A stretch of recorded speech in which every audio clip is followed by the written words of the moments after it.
Boa tarde para você, Gilvan. Que alegria! Muito boa tarde para você, para a nossa audiência e para dois caras que eu respeito muito. Um outro tem mais de 10 anos, eu sou aluno dele, né? Falo para todo mundo, meu mestre, Alexandre Cabral. E o cara mais bonito da Faria Lima, tá aí do seu lado. Olha o galã. só, o título que eu ganhei. Galã, o Brusca é famoso. O galã. Tem o Breda, né? Eu sempre faço a brincadeira aqui. Deixa eu dar o print aqui pro Breda, que o Breda tá perdendo espaço para ele. Ô, Gilvan, eu queria começar falando sobre alocações em períodos de crise. Os ativos estão realmente baratos? Aí o risco-retorno de Brasil hoje vale a pena para os investidores? Vou responder, mas antes de responder, queria dizer que é a primeira vez online que eu estou do lado do Cabral, né? Nunca tinha feito um programa do lado junto com ele aqui, é a primeira vez. A responsabilidade aumenta, né? Que o aluno vai ficar do lado do mestre. Mas olha, a primeira grande questão aqui saiu um artigo muito bom hoje no veículo de comunicação falando sobre os ciclos, né? Então, o ciclo atual, ele é ruim para a Bolsa e a gente já sabia disso quando começou o ciclo do aumento da taxa de juros.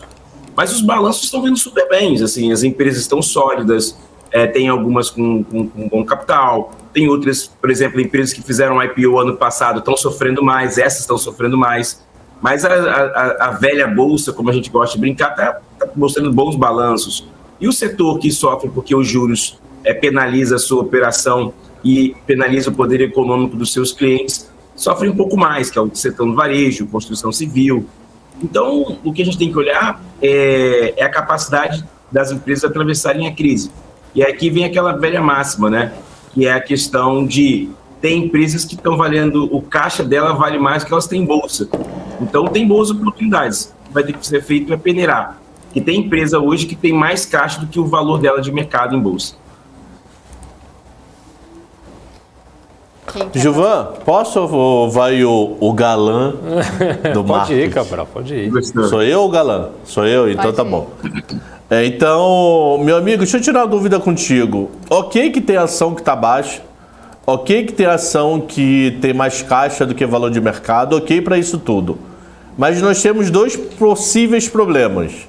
Um problema, o quanto mudança de juros no planeta vai afetar o Brasil. O quanto o fluxo de gringo pode ir embora devido a não crescimento de China e mudança de taxa de juros lá fora.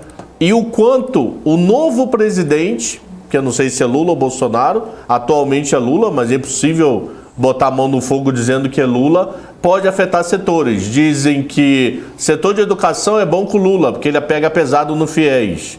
Setor de energia pode ser bom com o Bolsonaro, que ele está se mostrando alguém que está querendo vender empresas. Então isso também tem que estar na conta de um investidor a médio e longo prazo no ano de eleição, né? Com certeza. Semana passada eu troquei um zap, eu tive o prazer de conhecer o Rodrigo Galindo. Isso é uma reportagem, o Rodrigo Galindo, que é o CEO da Cogna, o presidente do conselho, né, vamos colocar assim, que eu gostei bastante. E eu mandei para ele uma reportagem mostrando que o número de alunos no EAD subiu bastante. E alguns falavam ali, algumas críticas, falaram, cara, a gente tem um setor muito forte.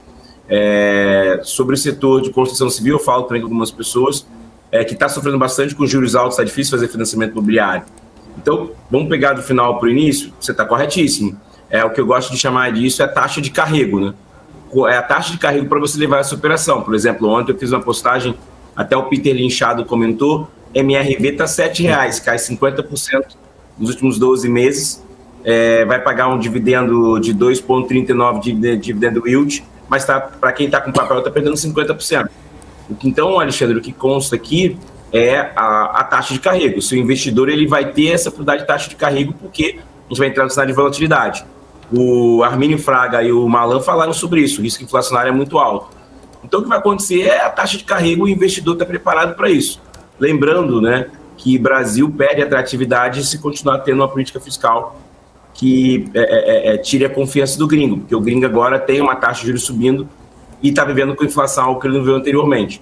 É um cenário diferente, mas as barganhas estão aí. Por exemplo, você viveu isso, Bolsa 28 mil pontos. Bolsa a gente teve na pandemia 60 mil pontos e recuperou. Então, acho que vai ter uma penalização de alguns setores, mas outros vão ser bastante atraentes. Eu acho que aqui, Alexandre, tem uma coisa que você me ensinou até num podcast, é olhar as empresas que você consegue se defender contra uma queda muito forte. E como você me ensinou naquele podcast, tem algumas que não vão conseguir se defender, mas outras vão conseguir se defender. E aí o investidor vai ter que ter uma visão de longo prazo e entender que a empresa dele tem alguma coisa escondida, senão ele vai comprar um papel que vai se destruir 80%, 90% e não tem, por exemplo, como crescer, que é o que eu olho um pouco a Oi, Alexandre. A Oi, todo mundo fala da Oi, mas ela está com uma dívida de 60 bilhões. Como é que ela vai crescer com uma dívida tão grande, sendo que ela não tem ativos geradores de receita? Isso é um artigo que está no Valor Econômico, por exemplo. A Oi, 1 centavo é caro, mano. É isso. O ponto central ali é como a empresa vai ter geração de caixa, né? Como é que ela vai fazer caixa para pagar suas dívidas? E aí, quando você olha o plano de RJ, você vê a empresa vendendo todos os seus ativos. Então, essa é a questão que o mercado está se perguntando, né? Como é que você vai pagar uma dívida de 60 bilhões se você está vendendo os ativos que fazem caixa para você pagar a dívida? É curioso, vamos aguardar. Isso aí. Ô Gilvan, há setores aí mais estáveis e defensivos aí, ou as últimas confusões aí com o petróleo no Brasil ligaram aí um novo sinal de alerta? Cara, lá na hora a gente tem 3 caras que gostam muito de debruçar e ver, que é o Alexandre Espírito Santo, gosto bastante dele, tem o Phil que vem aqui e tem o Tominaga e a Lorena também.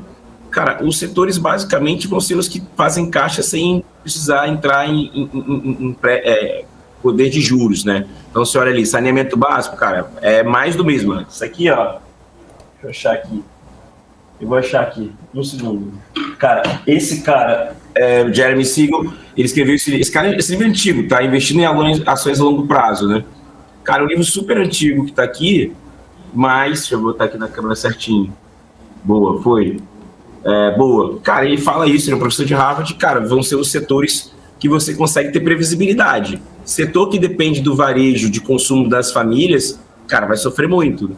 Então, você vai ter que olhar setor que é dos elétricos. Se a gente não tiver, por exemplo, uma MP 527 ou 537, você vai ter que olhar um pouco saneamento. Setores que ganham dinheiro de maneira passiva. Setores que precisam de dinheiro para crescer vão ter mais desafios. Faz sentido o que eu estou falando? Olha as empresas que fizeram IPO ano passado. Precisam de caixa agora. A gente está vendo aí, por exemplo, alguns fundos de investimento saindo das posições. A gente teve Track, que faz a venda ali de produtos. A gente tem Enjoei, alguns fundos, por exemplo, Get Ninja saindo, né? Os investidores âncora saindo. Ou seja, são setores que precisam de dinheiro, e o dinheiro está caro. Setores que ganham dinheiro de maneira passiva vão ser mais atraentes. Então, vamos lá, voltou seguradora, voltou bancos, voltou elétricas, voltou saneamento. Mas setores que precisam de dinheiro para crescer e precisam de pessoas consumindo vão ter um problema. Por quê? A gente tem 66 milhões de pessoas endividadas com dívida até R$4.000. Essas pessoas não têm capacidade de consumir. Então, por exemplo, Vivara, que é um business que atende classe A, tá bem barata, mas, o público dela tem que escolher agora. Por exemplo, Pets, que é uma empresa maravilhosa. O Phil Soares escreveu um relatório ótimo. A empresa está R$10 ou R$12, uma empresa muito, muito boa. Você olha, a gente escreveu um relatório sobre Natura. Cara, um business que é dominante há muito tempo, mas que está sofrendo porque seu público-alvo está tendo desafios socioeconômicos. O Fábio Barbosa assumiu agora para tentar fazer um turning point na empresa. Ou seja, setores estão muito dentro do varejo, cara, não vou nem falar de Magalu, estão sofrendo bastante. Mas tem outros setores não. Olha, por exemplo, Brasil Foods, uma empresa que precisa de dinheiro e que não está conseguindo, o papel está super desvalorizado. Ou seja, aqui vai voltar a ciência de the cash is king. A empresa vai ter que ter caixa para atravessar e o investidor vai ter paciência para suportar a dor, né? Se não tiver isso, ele vai desfazer do papel, perdendo às vezes 40%, 50%. E agora o cenário voltou a ser para 2, 3 anos. Fechou. Não sei se é minha ou se é aquela ali, o fator eleições. Não, eu ia voltar no assunto eleições. Achei que o Cabral fosse continuar, mas falando em eleições ainda, na sua opinião, será que o que vai mais impactar a Bolsa brasileira aí nesse período, principalmente nesse ano aí, vai ser a inflação ou o limite dos juros ali parecem preocupar mais o mercado? Quando eu venho na BMC eu tenho que estudar bastante. E aí, o bom de estudar bastante, cara, tá no YouTube, tá? Armênio Fraga e o Malan. Cara, para mim foi um dos melhores episódios que eu já vi. Também escuto um podcast do tal de Alexandre Cabral, que é muito bom também. E ele trouxe um convidado muito bom. O 710 tem um podcast que ele fez sobre o MC também, falando de macroeconomia, de monetário. Trouxe um convidado muito bom falar sobre isso. Recomendo muito. Cara, acho que o momento agora é a gente voltar e lembrar Brasil em ambientes inflacionários. Então, me lembro quando eu era aluno do Alexandre, ele falava muito sobre essa questão de econometria, né? O Alexandre Espírito Santo também fala muito sobre isso, assim. Como é que a política monetária respondeu em ambiente de eleições com muita incerteza? Vamos voltar aqui. A primeira eleição do Lula, ele teve que escrever uma carta ao povo brasileiro e o juros estava lá em cima. Não estava no patamar que estava, só para lembrar. E o Brasil, o Bolsa, estava muito, muito abaixo.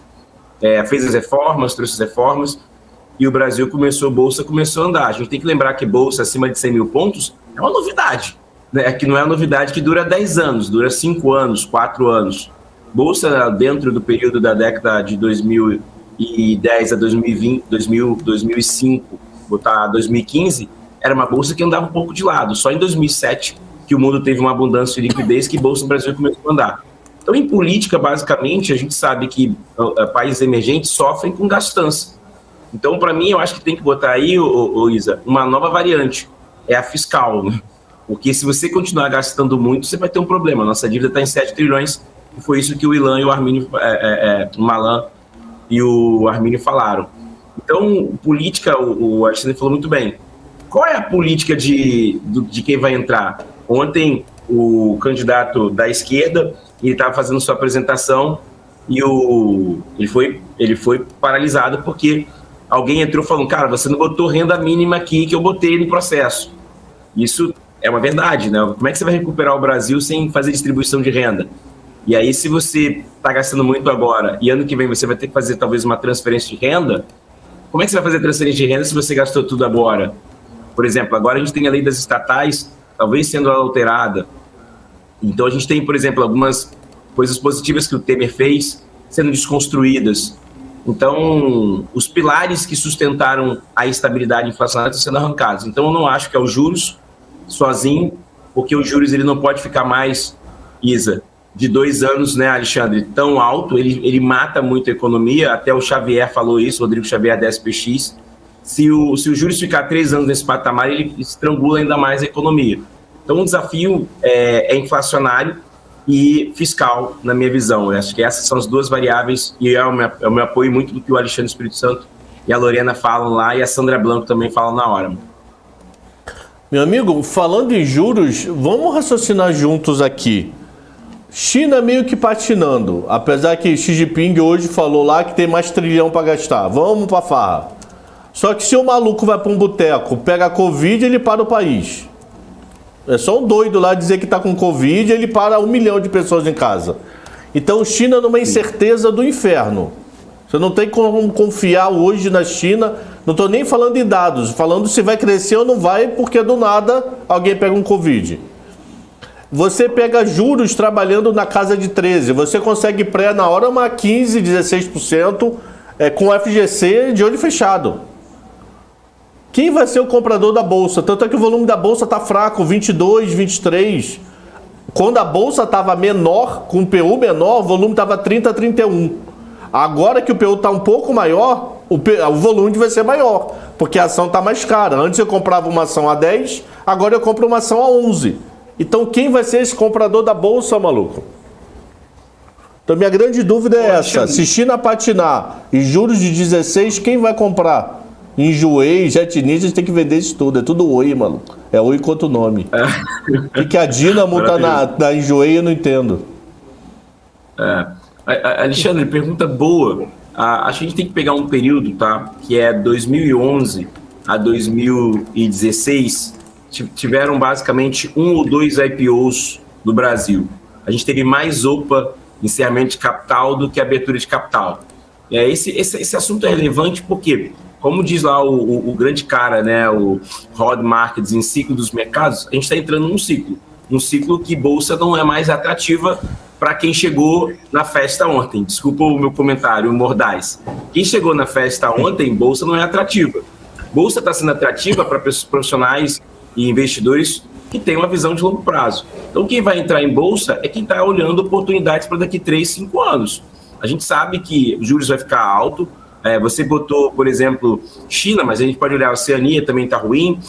Turquia subiu taxa de juros. A Europa, eu tenho falado um pouco de uma coisa que as pessoas não estão observando, que é o CDS italiano, que a taxa de juros do Banco Central Europeu está subindo, e a gente sabe que os PIGs podem voltar. Eu vou até escrever um artigo sobre isso.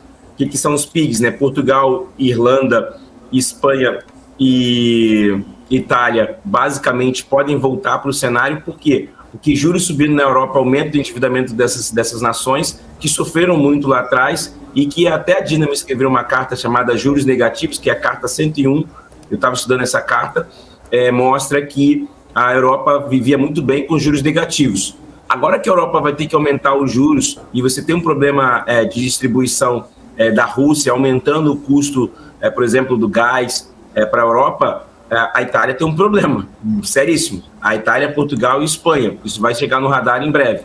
Estados Unidos tem um presidente que está deixando a inflação voltar e está vivendo uma coisa que eles não viviam há 40 anos, que as eleições também vão ser um driver importante. Então, o mundo, o cara de bolsa agora, ele tem que comprar e carregar, Alexandre. Essa é a ideia, assim. Por quê? Porque o Warren Buffett fala isso, os grandes investidores falam isso. Então, você vai ter que, não pode comprar todo o capital, tem que fracionar e ir comprando gradativamente. Porque o mercado vai ter muita barganha, que daqui 3, 5 anos vai fazer sentido. Por exemplo, nos Estados Unidos, nos anos 80, a ação da Coca-Cola, quando estava inflacionária, estava 80 centavos de dólar. Olha onde chegou. Então, você vai ter que começar a pesquisar o que faz sentido e o que não faz sentido, botar na sua carteira e levar olhando para o cenário de longo prazo. Mas ainda eu continuo me perguntando. Fala, sabendo disso... De antemão, você vai ter que comprar consciente. Você não tem que comprar e falar assim, daqui mês que vem vai subir. Se você comprar mês que vem vai subir, meu filho, a festa, o inferno da Divina Comédia de Dante está só começando. Você está na segunda casa, querido. O inferno de Dante são 7 camadas. Então você está ali na segunda camada do inferno, porque a gente sabe que juros pode até não ficar em 14, Alexandre. Juros pode ser talvez 15, 16, não é inevitável isso chegar daqui a pouco no CDB a 17, 18. Mas eu acho que você tem que saber que a gente ainda está só pensando. A minha pergunta é, então, quem é esse comprador, maluco? Institucional? O institucional depende de dinheiro de pessoa física. Ele não tem caixa para ser esse grande comprador. Fundação para bater meta? Eu não sei quem é esse grande comprador. Alexandre, o bolado bom de saber, de te dizer uma coisa, eu também não sei. Porque a gente tem 3 grandes compradores no Brasil. A gente tem o institucional, o gringo e o varejo. O varejo não é tão preparado para segurar posições longas. A gente sabe que ele tem uma rotation de posição muito alta, né? Os fundos de pensão, acho que tem uma coisa boa que já se fala há bastante tempo, que é a mudança da legislação. Eu acho que essa mudança da legislação tinha que chegar um pouco agora, para ele ter ali uma mudança em termos de como é que ele vai carregar as posições dele, se ele vai aumentar o potencial de alocação, sabe, Alexandre? Para mim, ele é o grande cara do momento. Mas ele tem um problema que é o seguinte: com a inflação alta, os fundos institucionais que batem metas, né, de tipo IPCA mais alguma coisa, eles voltaram a ser super atrativos, né? Você compra uma NTNB e carrega. Então tem que ver como é que ele consegue fazer esse estoque. Tem B que tá dando 5,97, maluco. Você manda lá no seu relatório, olho. Então, aí eu paro para ver quem é o comprador da Bolsa. Acho que, Alexandre, o comprador da Bolsa, é difícil dizer quem é. E tem que ser muito honesto nisso aqui. Eu acho que é o cara mais consciente. Será que existe ali o investidor mais consciente desse negócio? Eu queria pegar alguma coisa aqui. Não estou achando o livro, mas acho que é o cara mais consciente de longo prazo. E o gringo, cara, eu acho que assim, tem uma coisa que a gente tem que lembrar, é que as empresas do Brasil são diferentes, por exemplo, das empresas da Índia, da China, que você olha a China 11. Cara, a gente tem aqui uma coisa que eu gosto muito de lembrar, que são monopólios, né? As principais empresas que estão em bolsa, Alexandre, são monopólios com market share. Estou falando velha bolsa, tá, Alexandre? Nada nova bolsa 2021, mas velha bolsa, cara, são monopólios na sua grande maioria, Alexandre. Dominantes dos seus mercados, players únicos. Então o gringo, ele olha muito isso. Por exemplo, você vai ver ali algumas ações dominantes em seus mercados, que tem bons fundamentos, caixa, e ele tem que fazer uma decisão. E ele pode olhar para esse capital de médio e longo prazo ainda tem um terceiro olhar, né? Que o gringo faz a bolsa, né? Você fez a pergunta ótima, né? Quem são os 3 grandes agentes da bolsa? São os gringos, predominantemente, os institucionais e o varejo. O varejo e o institucional, a gente sabe que ele tem alguns desafios mandatórios e regulatórios. Mas o gringo, cara, ele sempre olha para o Brasil para enxergar as pechinchas. E aqui a gente tem na nossa bolsa grandes pechinchas em termos de market share. E tem o seguinte, Alexandre, que a gente não botou nessa conta, né? Que eu acho que é legal até te provocar aqui. E se o dólar subir, Alexandre? Para o gringo é muito bom fazer esse carry trade que você me ensinou lá de fra sujo e fra limpo, de, cara, converter e comprar ação, né? Para um cenário de 2, 3 anos. Então a gente tem que lembrar ainda que a variável dólar subindo pode ser atrativa para o gringo, num cenário dele ter que comprar monopólios e market shares que nós temos no Brasil. É que eu vou virar monopólio aqui da conversa. Deixa eles falarem também. Mas gringo não entra no Brasil desde 17 de fevereiro para ver juros, mano. Mas deixa eles aí, senão só eu falo, entendeu? Mas é ótimo, cara. Aqui é maravilhoso. Pode falar, vamos que vamos. Tem pergunta aqui no chat para você, do Felipe, ele diz o seguinte: qual que é a sua análise aí em relação à questão aí do fim do ciclo de commodities aí, com a crise, né, com mais a guerra, mais lockdown na China? Ele faz essa pergunta. Tem mais uma aí, mas pode responder essa, depois eu faço a próxima aqui. Cara, eu não sei se está no fim do ciclo de commodities, não. Eu tenho lá minhas ressalvas, assim. Eu olho o índice CRB de commodities da Bloomberg, cara, ele está esticado. E a gente tem um problema de supply chain. É um relatório que saiu do Banco Mundial, que é bem recente, pode botar Banco Mundial Supply Chain, que é basicamente, por exemplo, a gente tem um novo conflito na Rússia, que a gente talvez não esteja olhando, que é o escoamento de produção. Enquanto o escoamento de produção não ficar normalizado para um país, para 2 países, né, que representam ali uma grande potência em termos de commodities, eu não acho que acabou o ciclo de commodities, não. Porque commodities ela ganhou um novo fator, que é o fator supply chain, que é a distribuição do produto. Então, enquanto não normalizar, os preços vão ficar lá em cima. Barril de petróleo está o quê? 105, 110, 115, 120? Está lá em cima ainda. A gente tem ainda a OPEP fazendo esse controle. Então, não vejo que o ciclo de commodities acabou, porque o supply chain é um desafio. E o Alexandre fez uma intervenção muito boa, né? E se a China voltar com o lockdown? A gente sabe que a China tem um poder muito grande em termos de commodities, de manipular os preços. Então, se surgir, adorei, se surgir uma pinga num bar que venha trazer ali uma incerteza, que tenha que ser feito um lockdown, commodities volta a subir. Então, vocês todos que estão aí podem olhar o gráfico de açúcar lá em cima, o gráfico de trigo lá em cima. Minério que sofre bastante com a demanda na China, mas eu acho que o ciclo de commodities só vai ser totalmente normalizado e finalizado, porque antes o ciclo de commodities eram os estoques, mas agora o ciclo de commodities é o supply chain, como é que você distribui isso. Mas, por exemplo, em termos de commodities, energia, para mim, vai ser o grande driver nos próximos anos, porque esse conflito na Europa vai estimular muito novas formas energéticas. E isso vai acabar trazendo uma competição boa para o setor, mas destruição também de valor, porque vai ter que ter uma caixa. Então, não acho que o ciclo de commodities acabou, eu acho que ele está andando de lado, como dizem os grafistas, esperando a normalização do supply chain. Se for falar em final do ciclo de commodities, tem que pensar na normalização do supply chain, que aí fica tudo mudado e a gente não tem problema de abastecimento. Posso... Claro. Pode, Cabral, pode. Tá com medo de fim de ciclo de commodities? Vende put. Volatilidade alta e monta carteira. Se a ação despecar, compra barato. Se não, põe dinheiro no bolso. Acabou. É isso. Vende put de caminhão, a volta na lua, maluco. Cara, Alexandre, eu me lembro, acho que deve ter uns 8 anos isso. Uma vez eu estava lendo um artigo seu no Estadão. E eu também escuto muito você e dos seus cursos, né? É legal o ciclo de commodities, o ciclo das coisas, porque opções ganham valor em volatilidade. Isso foi nas aulas que você sempre falava assim, nos ambientes de volatilidade, né, que o VIX ele ganha muita relevância. Então, a gente está olhando para algumas coisas, mas, cara, o que está sendo muito atrativo no atual momento é a volatilidade. E opções ganham muita beleza em cenários de volatilidade. Então, acho que agora, talvez, Alexandre, o grande momento é começar o investidor a se tornar cada vez mais educado, vamos colocar assim, e menos compre e acho que vai subir. A gente tem, no ano passado, muitos investidores que entraram pensando o seguinte, compra que vai subir. Era fácil operar na bolsa. Tanto que algumas pessoas pediram demissão dos seus trabalhos para operar criptomoedas e operar day trade e fazer algumas questões. Falaram, cara, nunca mais vou trabalhar. Porque era um cenário fácil, você comprava e tudo subia, ia moonshot, né? Ia na lua. Cara, agora é a hora que eu chamo dos playoffs, né? E como diria nosso querido Kobe Bryant, é agora que os meninos se diferenciam dos homens.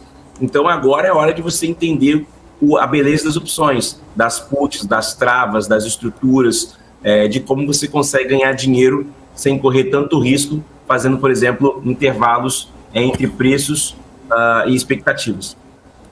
Ó, você pega a Petrobras, a Vale aí a 67 conto, põe 50 centavos no bolso, pô, a Vale 67 é compra de caminhão.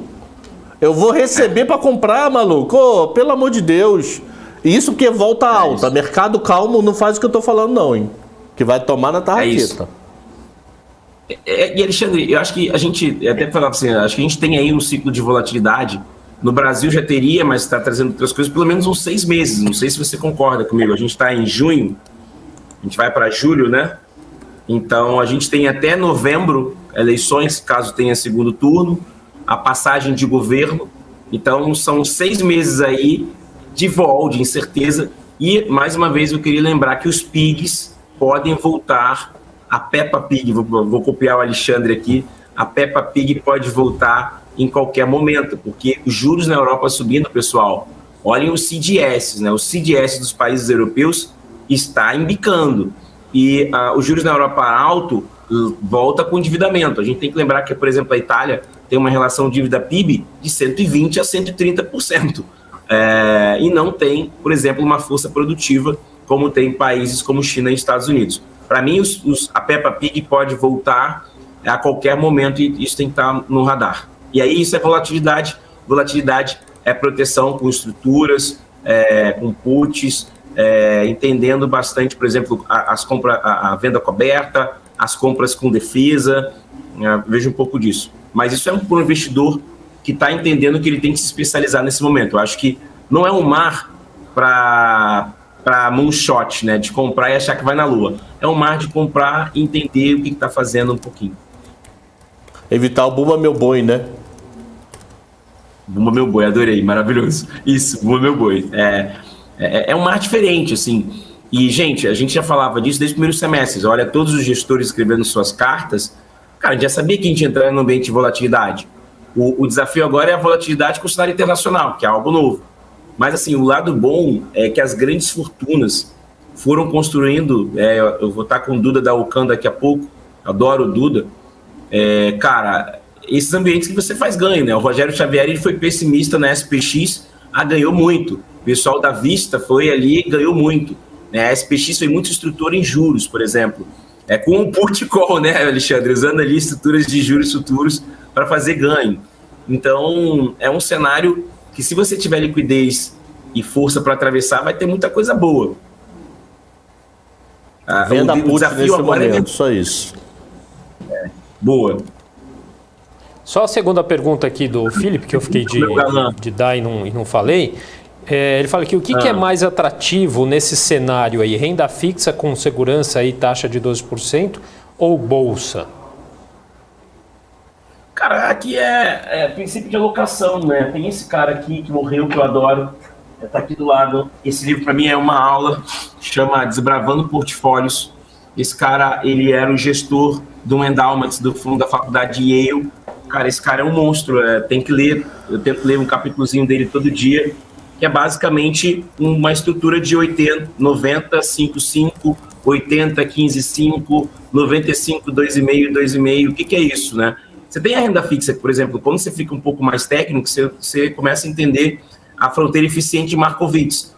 Quando você fazia carteira nos anos 40, você não tinha muita ideia de usar renda fixa para estabilizar a volatilidade. Quando o Markowitz cria a ideia de botar renda fixa para estabilizar a volatilidade, foi fantástico. Então, você pode criar uma carteira que seja combinada com os dois ativos.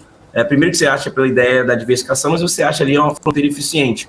E aí você pode pensar em coisas respeitando sempre o seu perfil de investidor, mas entendendo que você pode ter, por exemplo, 80% numa renda fixa, ou 85% a 90% e pouca volatilidade na carteira.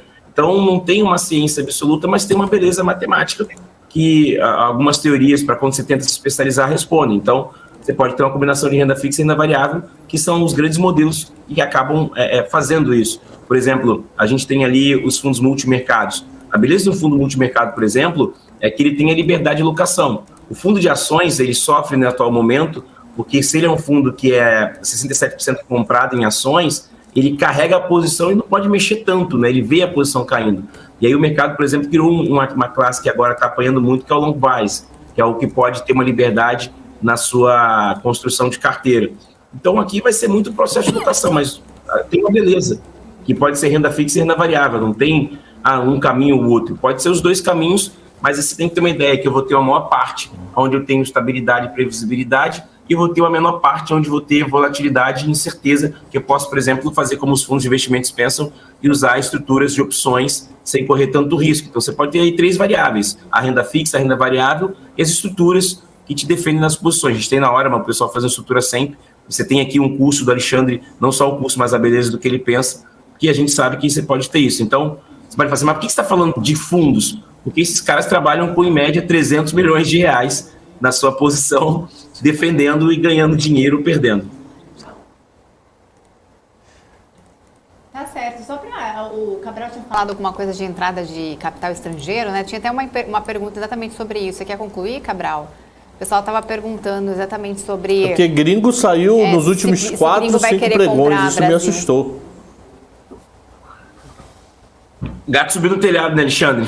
Vamos lá. Qual é a beleza do gringo? A beleza do gringo é em olhar para o fiscal, cara. O gringo olha para o fiscal. Eu falo muito com o pessoal do Banco of America. O gringo, quando ele olha emergente, e aí por que ele faz isso? Porque a gente tem um livro, eu não vou conseguir achar ele aqui rápido, mas os países emergentes, eles sofreram muito com default, né? A gente está vendo a Argentina botar os juros lá em cima, né?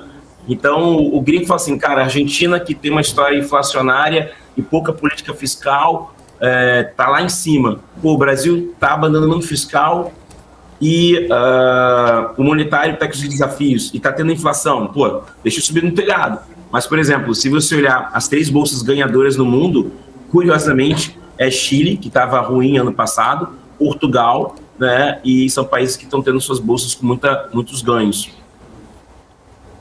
Tá certo, Gilvan Bueno, sempre muito bom conversar com você. Nós conversamos então com Gilvan, que é gestor educacional da Orama. Muito obrigada pela sua participação, sempre muito esclarecedor todos os seus argumentos. Obrigada, Gilvan. Isso aí, valeu, Gilvan.